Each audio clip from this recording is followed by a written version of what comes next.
First group of defensive players that we'll be talking about in this series is the defensive line. This fairly young group looks to have a breakout season from a couple of key players and provide more pressure on the quarterback and do a better of defending against the run this upcoming season.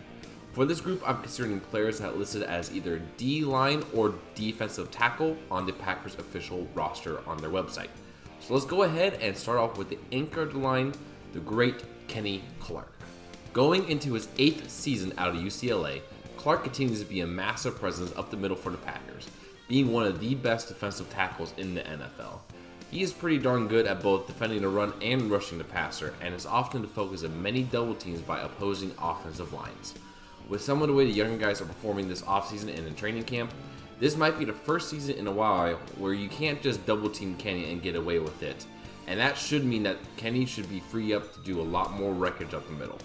Two-time Pro Bowler had 53 total tackles last year, 5 tackles for loss, 4 sacks, and 10 quarterback hits and a forced fumble in 2022. Overall, for his career, Clark has 336 total tackles, 38 tackles for loss, 26.5 sacks, 55 quarterback hits, and 5 forced fumbles. He should be in for a big season and could make another Pro Bowl if everything turns out right for the Packers defense.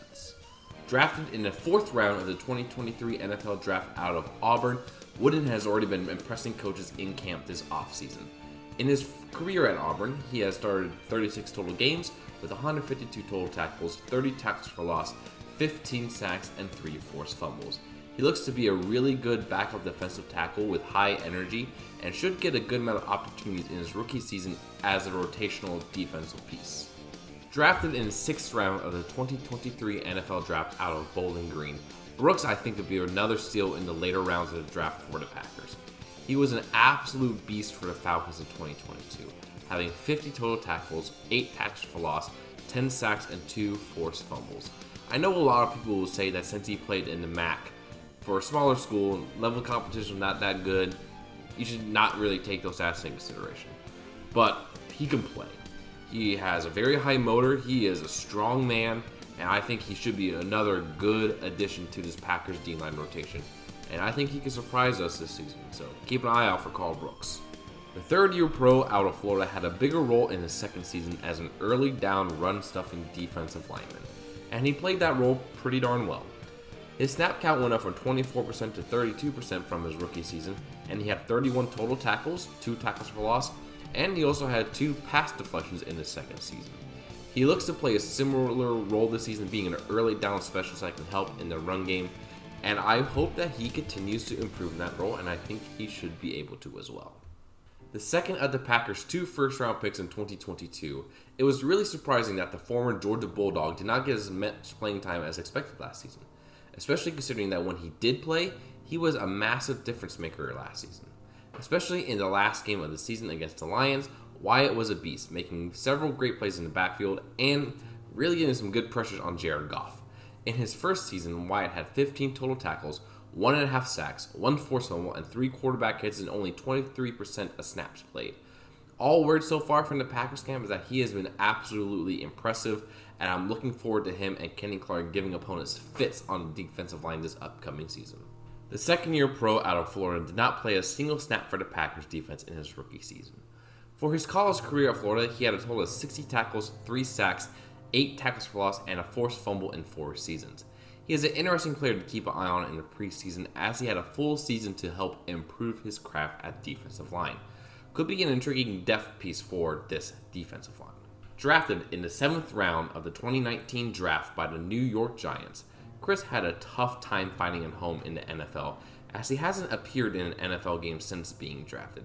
He has some solid production at Syracuse, his alma mater, having 104 tackles, 30.5 tackles for loss, 7.5 sacks, 4 forced fumbles in his 4 seasons in college. But I do not expect him to make this roster, as there is a good amount of young players ahead of him and also competing with him for the final few spots. Signed as an undrafted rookie out of Illinois State, Lewin had a pretty successful college career. In 41 starts, he had 100 total tackles, 10 tackles for loss, 5 sacks, and 2 forced fumbles. Will be interesting to see how he does in the preseason, as he's competing with several other guys for some of the last few spots on the defensive line. Kenneth is an interesting player to keep an eye out for, as he has no experience from college. That is because he is a part of the NFL's International Player Pathway program. That means that he could be on the Packers practice squad without taking up one of the slots as he is developing. He should be an interesting player to keep out for, as he has tremendous physical traits. He just needs some more time to learn the game of football and actually be in a decent training facility compared to his native home in Africa. But I think he could be an interesting player to keep an eye on, as he has all the physical abilities in the world. So keep an eye out for him in a couple years. He might turn out to be something special. Signed as an undrafted free agent out of UAB, Moultrie is another guy like Luan and Chris Slayton who will be competing for one of the last few spots on the Packers roster. In his time at college, he had 130 total tackles, 12.5 of those for loss, including sacks, 2.5 sacks, and 1 forced fumble. I doubt he'll make the roster, but I'm rooting for him to prove me wrong. Well, that is all I have for today, folks. Thank you so much for checking out the channel, and I hope you enjoyed the video. Like, comment, and subscribe for more. Tomorrow, I'm going to be releasing my week in review for the Milwaukee Brewers past week. And Friday night, Packers are playing the Bengals in their first preseason game, and I'll be coming back with a recap of that game as well. So again, thank you so much for watching, and I'll see you again very soon.